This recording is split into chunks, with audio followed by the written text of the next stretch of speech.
जय हिंद बच्चों। आज हम कक्षा 11वीं का 14 अध्याय जिसका नाम है पर्यावरणीय रसायन अर्थात इन्वायरमेंटल केमिस्ट्री। जैसा आप पिछली कई कक्षाओं में पर्यावरण के बारे में अध्ययन कर चुके हैं, पर्यावरण का अर्थ दो शब्दों से मिलकर होता है, परि और आवरण। जिस प्रकार हमारे चारों ओर का आवरण उसको हम पर्यावरण कहते हैं। इस पर्यावरण में किसी भी प्रकार का कोई भी अवांछनीय परिवर्तन होता है तो वह प्रदूषण की श्रेणी में आता है, जो जीव जंतुओं और मनुष्यों पर हानिकारक प्रभाव डालता है। वे पदार्थ जो प्रदूषण उत्पन्न करते हैं वह पदार्थ हमारे प्रदूषक कहलाते हैं। प्रदूषक ठोस, द्रव अथवा गैस किसी भी अवस्था में पाए जा सकते हैं। घरों से निकलने वाला अपशिष्ट, सब्जियों के द्वारा निकलने वाला निम्नीकृत अर्थात अपघटित हो जाते हैं। इसके विपरीत प्रदूषक जो धीरे धीरे निम्नीकृत होते हैं अर्थात बहुत धीरे धीरे अपघटित होते हैं, उनको हम अनिम्नीकृत की श्रेणी में रखते हैं। जैसे डीडीटी जिसका उपयोग हम कीटनाशक के रूप में करते हैं, प्लास्टिक, अपशिष्ट पदार्थ, नाभिकीय रसायन आदि। इसको हम प्राकृतिक विधि द्वारा अब निम्नीकृत नहीं कर सकते। पर्यावरण प्रदूषण में हम उनको पढ़ते हैं ऐसे प्रदूषक जो जीव जंतुओं के लिए हानिकारक होते हैं। अब हम वायुमंडलीय प्रदूषण के बारे में देखते हैं। तो वायुमंडलीय प्रदूषण, वायुमंडल पृथ्वी को चारों ओर से घेरे हुए है। इसकी ऊंचाई समान नहीं होती, प्रत्येक परत का घनत्व भिन्न भिन्न होता है। वायुमंडल का निचला क्षेत्र जिसे क्षोभमंडल कहते हैं अर्थात ट्रोटोस्फीयर कहते हैं, यह समुद्र तल से 10 किलोमीटर की ऊंचाई तक रहता है। अर्थात इसके ऊपर 10 किलोमीटर से 50 किलोमीटर तक समताप मंडल अर्थात स्ट्रेटोस्फीयर कहलाता है। क्षोभमंडल क्षेत्र में वायु के तीव्र प्रवाह एवं बादल का निर्माण होता है, जबकि समताप मंडल में हाइड्रोजन, ऑक्सीजन तथा ओजोन की सूक्ष्म मात्रा एवं जलवाष्प की सूक्ष्म मात्रा उपस्थित होती है। वायुमंडलीय प्रदूषण में मुख्यतः क्षोभमंडल और समताप मंडल प्रदूषण का अध्ययन किया जाता है। समताप मंडल में उपस्थित ओजोन क्षेत्र सूर्य की हानिकारक परावैंगनी विकिरणों को रोकता है एवं मानव तथा जीव जंतुओं के लिए सुरक्षा प्रदान करता है। अब हम क्षोभमंडल प्रदूषण को पढ़ते हैं। क्षोभमंडल प्रदूषण में वायु में उपस्थित अवांछनीय ठोस अथवा गैस के कण के कारण क्षोभमंडलीय प्रदूषण होता है। इसमें दो प्रकार से होता है, एक गैसीय प्रदूषण और दूसरा कणिकीय प्रदूषण। गैसीय प्रदूषण में ऐसे प्रदूषक होते हैं जैसे सल्फर, नाइट्रोजन तथा कार्बन के ऑक्साइड, हाइड्रोजन सल्फाइड और हाइड्रोकार्बन और ओजोन है। और दूसरा होता है कणिकीय प्रदूषण। कणिकीय प्रदूषण में धूल के कण, धूम्र, कोहरा, धुआं इत्यादि कणिकीय प्रदूषण में शामिल होते हैं। अब हम गैसीय प्रदूषण में सल्फर के ऑक्साइड पढ़ते हैं। सल्फर के ऑक्साइड जीवाश्म ईंधन के दहन के परिणाम स्वरूप सल्फर के ऑक्साइड बनते हैं, जिसमें सल्फर डाइऑक्साइड या SO2 प्रमुख होती है। ये एक गैस है जो जीव जंतुओं के लिए विषैली होती है। SO2 की सूक्ष्म मात्रा मनुष्य के विभिन्न श्वसन रोग जैसे अस्थमा, श्वसनीय शोथ का कारण होती है। SO2 के द्वारा आंखों में जलन होती है और आंखें लाल हो जाती है, और यह जीव जंतुओं के लिए ही नहीं बल्कि पेड़ पौधों के लिए भी हानिकारक होती है।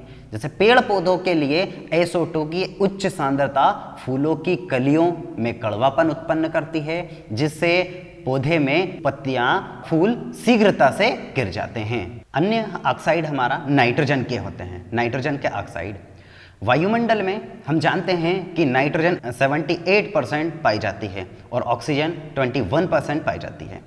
नाइट्रोजन वायुमंडल में सर्वाधिक पाई जाती है।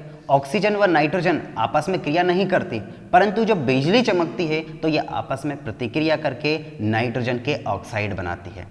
जब N2 व O2 नाइट्रोजन व ऑक्सीजन का दहन होता है तो नाइट्रिक ऑक्साइड NO तथा NO2 नाइट्रोजन डाइऑक्साइड बनती है। इसका प्रभाव क्या पड़ता है? नाइट्रोजन डाइऑक्साइड की अत्यधिक सांद्रता होने पर पौधों की पत्तियां गिर जाती है तथा प्रकाश संश्लेषण की दर भी कम हो जाती है। बच्चों में श्वसन रोग उत्पन्न हो जाता है और जीव उत्तकों के लिए यह विषैली व हानिकारक पाई जाती है। अब गैसीय प्रदूषण में हम अगला हाइड्रोकार्बन को पढ़ते हैं। जैसा हम जानते हैं हाइड्रोकार्बन यह केवल हाइड्रोजन और कार्बन के बने होते हैं और वाहनों में ईंधन के अपूर्ण दहन के कारण उत्पन्न होते हैं। वह अधिकांश हाइड्रोकार्बन कैंसरजन्य होते हैं, जो कैंसर डिसीज कॉज करते हैं। अब कार्बन के ऑक्साइड भी उत्पन्न होते हैं। कार्बन के दो मुख्य ऑक्साइड होते हैं। पहला होता है कार्बन मोनोऑक्साइड अर्थात CO एवं दूसरा कार्बन डाइऑक्साइड अर्थात CO2। कार्बन मोनोऑक्साइड गंभीर वायु प्रदूषक में से एक है। यह रंगहीन गंधहीन गैस है। यह श्वसनीय प्राणियों के लिए हानिकारक है। कार्बन के अपूर्ण दहन से अर्थात मोटरसाइकिल से व वाहनों से निकलने वाला धुआं से उत्पन्न होती है। क्या आप जानते हैं कार्बन मोनोऑक्साइड विषैली क्यों होती है? क्योंकि यह हमारे शरीर के रक्त में लाल रक्त कणिका के साथ संयुक्त होकर यह ऑक्सी हीमोग्लोबिन का निर्माण करती है। यह ऑक्सी हीमोग्लोबिन हमारे शरीर में घुलकर ऑक्सीजन की दर को कम कर देती है। यदि शरीर के अंदर 13 ppm पार्ट पर मिलियन ऑक्सीजन की कमी हो जाती है तब यह प्राणघातक भी सिद्ध होती है। इसीलिए अत्यधिक मात्रा में कार्बन मोनोऑक्साइड एक विषैली तथा प्राणघातक भी सिद्ध हो सकती है। कार्बन मोनोऑक्साइड एक संकुल जालक का निर्माण करती है ऑक्सी हीमोग्लोबिन का।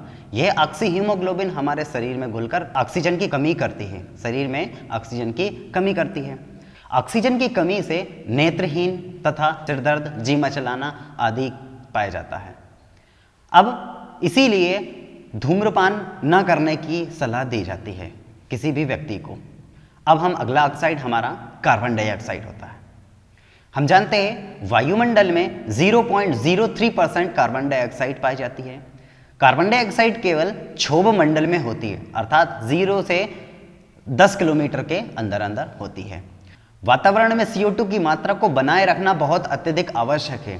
पौधे प्रकाश संश्लेषण के द्वारा भोजन बनाने के लिए CO2 का उपयोग करते हैं। उनको आवश्यक कार्बन डाइऑक्साइड की आवश्यकता होती है तथा ऑक्सीजन का निर्मुक्त करते हैं। वह ऑक्सीजन मनुष्य के द्वारा ली जाती है तथा श्वसन की क्रिया की जाती है, जिससे वातावरण में कार्बन डाइऑक्साइड का संतुलन बना रहता है। जैसा आप जानते हैं कि वनों के कटने तथा जीवाश्म ईंधन के अत्यधिक दहन के कारण पर्यावरण में कार्बन डाइऑक्साइड की मात्रा बढ़ जाती है तथा तापमान में वृद्धि हो जाती है, जिसे हम हरित गृह प्रभाव अथवा ग्रीन हाउस इफेक्ट भी कहते हैं। तापमान वृद्धि, हरित गृह प्रभाव अर्थात ग्रीन हाउस प्रभाव। हम जानते हैं सूर्य ऊर्जा का 75% भाग पृथ्वी की सतह द्वारा अवशोषित कर लिया जाता है, जिससे इसके ताप में वृद्धि हो जाती है और शेष ऊष्मा वायुमंडल में पुनः विकिरित हो जाती है। जब ऊष्मा का कुछ भाग वायुमंडल में उपस्थित गैसों द्वारा अवशोषित कर लिया जाता है, जिससे वायुमंडल के ताप में वृद्धि हो जाती है। यही भूमंडलीय ताप वृद्धि का कारण होती है, जिसको हम ग्रीन हाउस प्रभाव कहा जाता है। क्या हम जानते हैं कि ठंडे स्थानों में फूल, सब्जियां, फल आदि कांच के क्षेत्रों में विकिरित होती है, जिसे हरित गृह कहते हैं। क्या आप जानते हैं कि मनुष्य भी हरित गृह में रहते हैं? हम कांच के आवरण में नहीं रहते हैं, लेकिन हम वायु के आवरण में जरूर रहते हैं। वायुमंडलीय सूर्य ऊष्मा को पृथ्वी के निकट अवशोषित कर लेती है और इसे गर्म बनाए रखती है। इसे प्राकृतिक हरित गृह प्रभाव कहते हैं।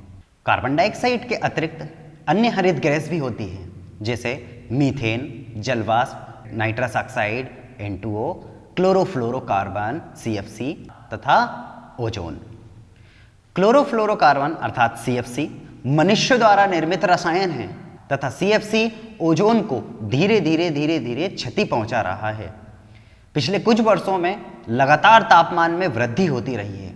यदि ऐसा ही होता रहा तो ध्रुवों पर स्थित हिम बर्फ पिघलने की दर बढ़ जाएगी, जिसके परिणाम स्वरूप पृथ्वी के निचले स्तरों में पानी भर जाएगा। तापमान में वृद्धि से कुछ संक्रामक रोग भी उत्पन्न होते हैं, जैसे डेंगू, पीत ज्वर, निद्रा रोग इत्यादि। अब आपके लिए एक प्रश्न यह है, भूमंडलीय तापमान को कम करने के लिए आप क्या क्या कर सकते हैं? यह आपके लिए गृह कार्य भी है। बच्चों, अब हम अम्ल वर्षा के बारे में पढ़ते हैं। हम जानते हैं कि जब जल की क्रिया कार्बन डाइऑक्साइड से की जाती है तब यह हाइड्रोजन कार्बोनेट का निर्माण करती है, लेकिन जब हाइड्रोजन कार्बोनेट का विचरण किया जाता है तो हाइड्रोनियम आयन की सांद्रता बढ़ जाती है, जिसके कारण वर्षा का जल सामान्य पीएच मान 5.6 से कम हो जाता है।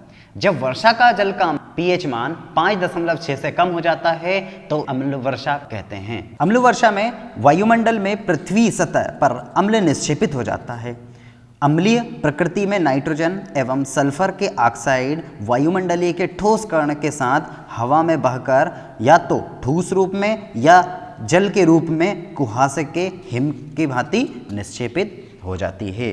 जैसे सल्फर तथा नाइट्रोजन पदार्थ के दहन पर सल्फर डाइऑक्साइड तथा नाइट्रोजन ऑक्साइड उत्पन्न होते हैं। सल्फर डाइऑक्साइड अथवा नाइट्रोजन डाइऑक्साइड ऑक्सीकरण के पश्चात जल की क्रिया के साथ अभिक्रिया करके अम्ल वर्षा के प्रमुख योगदान देते हैं। अम्ल वर्षा पेड़ पौधों के लिए हानिकारक होती है। पेड़ पौधों की वृद्धि के लिए आवश्यक तत्वों को घोलकर यह पृथक कर देती है।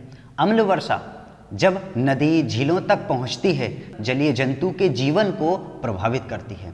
अम्ल वर्षा पत्थर और धातुओं से बनी संरचना, भवनों आदि को भी नष्ट करती है। हमारे देश में ताजमहल जैसी इमारतों पर अम्ल वर्षा का दुष्प्रभाव हो रहा है।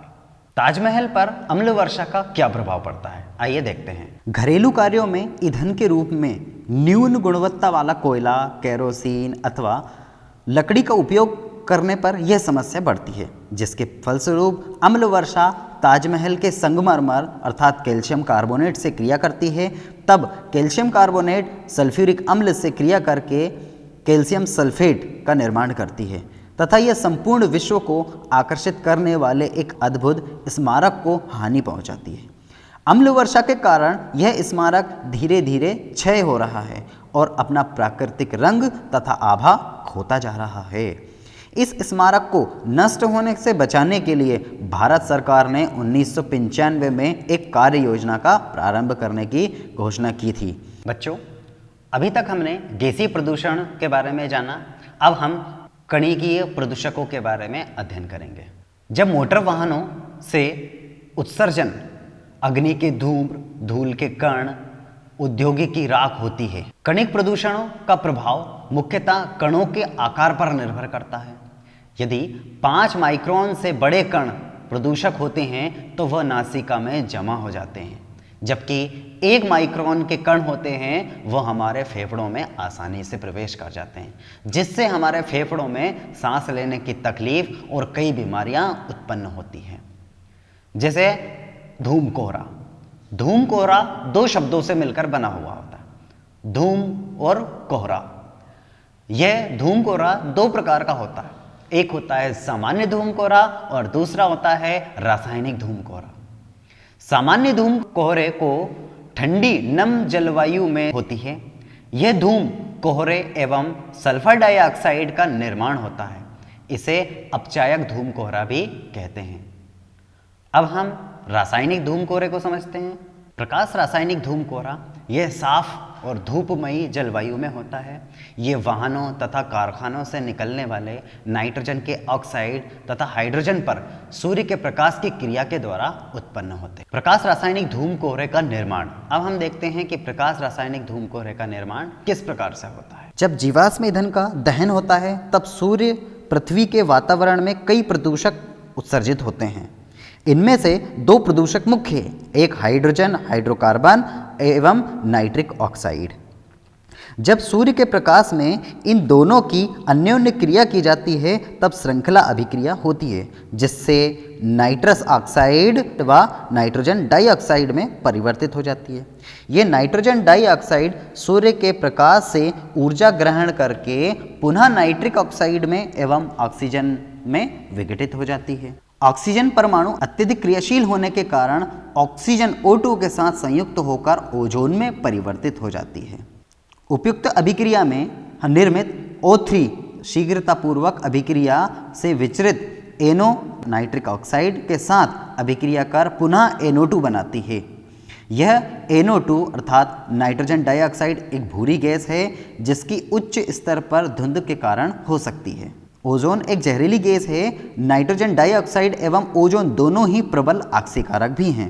इस प्रकार प्रदूषित वायु में उपस्थित अधिक हाइड्रोकार्बन के साथ अभिक्रिया करके कई रसायन जैसे फॉर्मेल्डिहाइड, एक्रोलीन, परऑक्सी एसिटिल नाइट्रेट अर्थात PAN का निर्माण भी करती है। प्रकाश रासायनिक धूमकेरों को नियंत्रण करने के लिए यदि हम नाइट्रोजन डाइऑक्साइड एवं हाइड्रोकार्बन का नियंत्रण कर लें तो हम स्वतः ही प्रकाश रासायनिक धूमकेरों से बच सकते हैं और हमारे जीव जंतुओं और मनुष्यों पर बुरा प्रभाव नहीं पड़ेगा। बच्चों, अभी हमने क्षोभ मंडल प्रदूषण के बारे में जाना।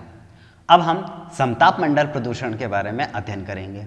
समताप मंडल में हमारी ओजोन लेयर होती है जो हमारे कैंसर, अन्य जैसे हानिकारक और घातक बीमारियों से बचाती है। ओजोन ऊपरी समताप मंडलीय में ओजोन की प्रमुख मात्रा होती है जो सूर्य से आने वाली पराबैंगनी विकिरणों अर्थात अल्ट्रावायलेट रेस से हमें बचाती है। ये किरणें विकिरण त्वचा कैंसर का कारण बनती है। ओजोन कवच प्रदान करती है और यह महत्वपूर्ण होती है। ओजोन का बनना, ओजोन किस प्रकार से बनती है? पराबैंगनी विकिरणें आणविक ऑक्सीजन को मुक्त ऑक्सीजन परमाणु में विखंडित कर देती है। आणविक ऑक्सीजन से संयुक्त होकर यह ऑक्सीजन परमाणु ओजोन बनाती है अर्थात O2 अल्ट्रावायलेट रेड से विखंडित होकर ऑक्सीजन और ऑक्सीजन में विघटित हो जाती है और यह ऑक्सीजन परमाणु ऑक्सीजन अणु के साथ में संयुक्त होकर ओजोन बनाती है। ओजोन ऊष्मागतिकीय रूप से अस्थायी होती है एवं आणविक ऑक्सीजन में अपघटित होती जाती है। इस प्रकार ओजोन के निर्माण एवं विघटन से एक गतिकीय साम्य स्थापित हो जाता है। ओजोन परत के अवक्षय का मुख्य कारण क्लोरोफ्लोरोकार्बन का उत्सर्जन है जिसे फ्रियोन भी कहा जाता है। क्लोरोफ्लोरोकार्बन एक बार वायुमंडल में उत्सर्जित होने पर वायुमंडल की अन्य क्रिया के साथ में मिश्रित होकर समताप मंडल में पहुंच जाते हैं। समताप मंडल में ये शक्तिशाली विकिरणें द्वारा अपघटित होकर क्लोरीन मुक्त मूलक उत्सर्जित करते हैं। क्लोरीन मुक्त मूलक समताप मंडलीय ओजोन से क्रिया करके क्लोरीन मोनोऑक्साइड मूलक तथा आणविक ऑक्सीजन बनाते हैं। क्लोरीन मोनोऑक्साइड मूलक परमाणुवीय ऑक्सीजन के साथ क्रिया करके अत्यधिक क्लोरीन मुक्त उत्पन्न करता है। क्लोरीन मूलक लगातार पुनर्योजित होते रहते हैं एवं ओजोन विखंडित होती रहती है। बच्चों, अब हमारा अगला प्रदूषण जल प्रदूषण है। जल में किसी भी प्रकार का अवांछनीय पदार्थ जो जल को प्रदूषित करता है अर्थात जल पीने योग्य नहीं रहता, तब वह जल प्रदूषित जल कहलाता है। जल हमारे लिए बहुत महत्वपूर्ण है। जल के बिना हम जीने की कल्पना भी नहीं कर सकते। जल प्रदूषण के कारण, जल प्रदूषण का मुख्य कारण कार्बनिक अपशिष्ट है। कार्बनिक अपशिष्ट बैक्टीरिया की वृद्ध संख्या में कार्बनिक पदार्थों का अपघटन करती है। यह जल में उपस्थित ऑक्सीजन का उपयोग करती है, लेकिन जल में उपस्थित ऑक्सीजन की सीमित मात्रा होती है। ठंडे जल में ऑक्सीजन की मात्रा 10 ppm तक हो सकती है। यदि जल में घुलित ऑक्सीजन की सांद्रता 6 ppm से कम हो जाए तो मछलियों का विकास रुक जाता है। यदि जल में अधिक कार्बनिक पदार्थ मिलाया जाए तो उपलब्ध सारी ऑक्सीजन अपघटित करने के लिए उपयोग कर ली जाएगी और जल में ऑक्सीजन की कमी हो जाती है। जल में उपस्थित आवश्यक ऑक्सीजन की मांग को जैव रासायनिक ऑक्सीजन मांग अर्थात BOD बायोलॉजिकल ऑक्सीजन डिमांड कहते हैं। अतः जल के एक नमूने में निश्चित आयतन में उपस्थित कार्बनिक पदार्थ को विखंडित करने के लिए जीवाणु द्वारा आवश्यक ऑक्सीजन को जैव रासायनिक ऑक्सीजन मांग अर्थात BOD कहते हैं। स्वच्छ जल में BOD का मान 5 ppm से कम होता है, जबकि प्रदूषण जल में यह 17 ppm तक या इससे अधिक भी हो सकती है। अगला हमारा रासायनिक प्रदूषक होता है। रासायनिक प्रदूषण, इसमें हम जानते हैं कि जल एक अच्छा विलायक है। जब जल में कोई भारी धातु निकेल, कैडमियम, मरकरी यह विलय हो जाती है जो हमारे शरीर में किसी भी क्रिया अथवा प्रकृति क्रिया द्वारा शरीर के अंदर पहुंच जाती है तो यह शरीर में नुकसान करती है। समय के साथ इनकी मात्रा स्वीकार्य सीमा के ऊपर चली जाती है तथा ये हमें तंत्रिका तंत्र, वृक्क अर्थात किडनी, लीवर आदि को नुकसान पहुंचाती है। अगला प्रदूषण हम मृदा प्रदूषण पढ़ते हैं। हम जानते हैं भारत एक कृषि प्रधान देश है। क्या आपने देखा होगा कि फसलों की बीमारियों को कीट से बचाने के लिए कुछ रसायनों का छिड़काव देखा होगा जो कीटनाशक एवं पीड़कनाशी होते हैं। आपने देखा होगा DDT तथा कई रसायनों का प्रयोग किया जाता है। DDT अर्थात डाइक्लोरो डाइफेनिल ट्राइक्लोरोईथेन होता है। यह एक पीड़कनाशी है। पीड़कनाशी मूल रूप से संश्लेषित विषैले रसायन हैं जो पारिस्थितिकी प्रतिघाती भी हैं। समान पीड़कनाशी के प्रयोग से कीटों में पीड़कनाशकों के प्रति प्रतिरोध क्षमता उत्पन्न होती है जो पीड़कनाशी को प्रभावहीन बनाती है। इसीलिए DDT के प्रति प्रतिरोधकता में वृद्धि होने लगी। अन्य जीव विष एड्रीनिल तथा डाईएड्रीनिल पीड़कनाशी उद्योग द्वारा बाजार में लाए जाने लगे तथा ये जीव विष जल में अविलेय तथा अजैव निम्नीकरण होते हैं। अब हम पर्यावरण प्रदूषण को नियंत्रण करने के उपायों को देखेंगे। हमने वायु प्रदूषण, जल प्रदूषण एवं मृदा प्रदूषण के बारे में अध्ययन किया, लेकिन हमें हमारे पर्यावरण को प्रदूषण के नियंत्रण करने की आवश्यकता महसूस होने लगती है। हमारे आस पड़ोस में प्रयुक्त प्रदूषणों को कैसे नियंत्रण भी कर सकते हैं? अब इसके लिए सबसे पहला अपशिष्टों का प्रबंधन करना होगा। ठोस अपशिष्ट वही नहीं होते जो आप अपने घरों में देखते हैं, बल्कि जैव चिकित्सीय अपशिष्ट, कृषि अपशिष्ट, औद्योगिक अपशिष्ट और अपशिष्टों का प्रबंधन करना आवश्यक है। आपको भारत सरकार द्वारा प्रारंभ किए गए स्वच्छ भारत अभियान क्लीन इंडिया मिशन के बारे में ज्ञात होगा, जिस पर लिखा है एक कदम स्वच्छता की ओर। अपशिष्टों का प्रबंधन के बाद उनका एकत्रण एवं निस्तारण भी बहुत जरूरी है। घरेलू अपशिष्ट को छोटे पात्रों में एकत्रित कर लेते हैं जिसे सार्वजनिक कचरा पात्रों में डाल दिया जाता है। इन समुदाय पात्रों में से इसे कचरा इकट्ठा करके निस्तारण स्थल, जिसको हम डंपिंग प्लेस कहते हैं, वहां तक पहुंचाया जाता है। निस्तारण स्थल पर कचरे को इकट्ठा कर इसे जैव निम्नीकरण अपशिष्टों तथा अजैव निम्नीकरण अपशिष्टों में छांटकर पृथक कर लिया जाता है। जैव अनिम्नीकरण पदार्थों जैसे प्लास्टिक, धातु, कांच, छीलन आदि को पुनर्चक्रण के लिए भेज दिया जाता है और जैव निम्नीकरण को खुले मैदानों में मिट्टी में दबा दिया जाता है। जैव निम्नीकरण अपशिष्ट कंपोस्ट खाद में परिवर्तन हो जाता है, जिसको पुनः रिसाइकल कर लिया जाता है। अब हम हरित रसायन अर्थात ग्रीन केमिस्ट्री के बारे में अध्ययन करेंगे। उर्वरक एवं कीटनाशकों के उपयोग से मृदा, जल, वायु की गुणवत्ता घटने लगी है। इस समस्या को बचने के लिए उन तरीकों को खोजना जो वातावरण को बिगड़ने से रोक सके। रसायन विज्ञान के सिद्धांतों को ज्ञान से पर्यावरण के दुष्प्रभावों को कम किया जा सकता है।